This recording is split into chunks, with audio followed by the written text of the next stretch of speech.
Je salue également Jean-Luc Lemoine. Je salue Philippe Vandel. Voilà, c'est contractuel. Jean-Luc, tous les jours, vous intéressez à un programme pour nous. C'est votre session de rattrapage. Et aujourd'hui, je vote contre vous, Jean-Luc, car vous êtes celui avec qui j'ai le moins d'affinité dans l'équipe. Et puis, j'ai fait un pacte avec les filles. Ouais, enfin. Un peu de sincérité. Ouais. Qu'est-ce qu'on avait dit, Philippe, hein? Plus de Koh-Lanta en replay pour vous. Hein? Après, vous arrivez au bureau, vous êtes tout excité, vous faites n'importe quoi. Déjà la semaine dernière, vous nous avez obligés à rester debout sur nos poubelles de bureau pendant 3 heures. Résultat, Anissa a été convoquée par la DRH. C'est vrai. Sachez en tout cas, Anissa, que c'était un plaisir de travailler avec vous. Ah, ça y est, vous avez l'info. À jamais dans nos cœurs. Donc j'ai regardé Koh-Lanta car c'était une émission très importante mardi. Ce soir, vous allez connaître les 4 finalistes de ce Koh-Lanta, le feu sacré. Ceux qui pourront accéder à la stressante épreuve de l'orientation. Oui, à Koh-Lanta, les gagnants ont le droit de rencontrer une conseillère d'orientation dans un CIO pour savoir ce qu'ils veulent faire plus tard. Enfin, c'est ce que j'ai compris.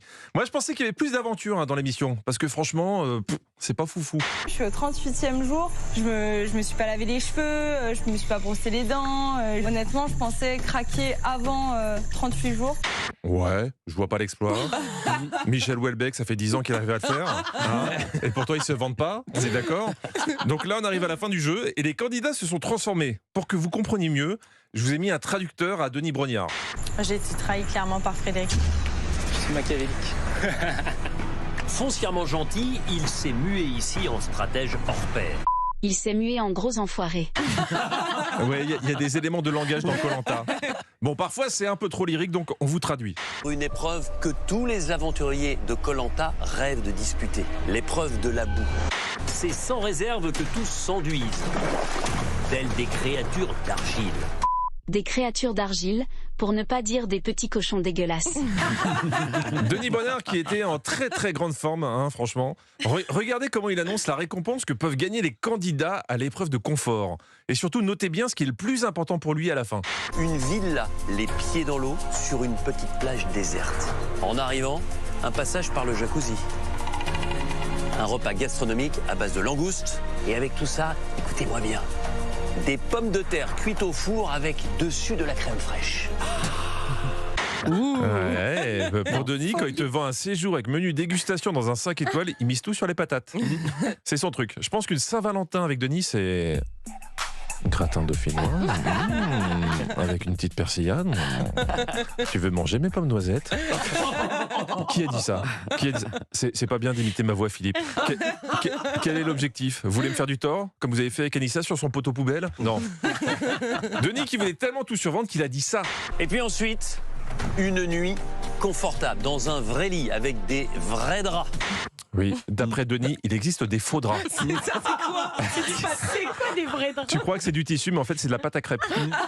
Donc après 35 jours d'aventure, il ne reste plus que 5 aventuriers, mais surtout il reste Tania. Éliminée, elle est revenue à la faveur d'un abandon.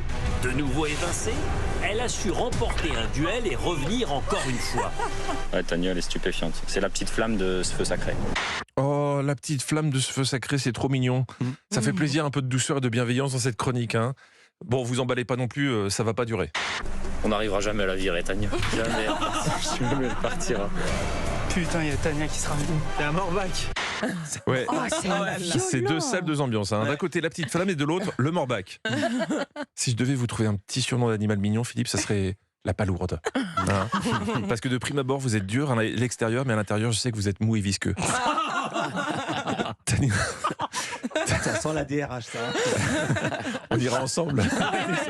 Si tu veux. Tania, c'est un peu la John McClane de Koh-Lanta. Elle est increvable. Elle enchaîne toutes les difficultés pendant que pour les autres, elle est la difficulté.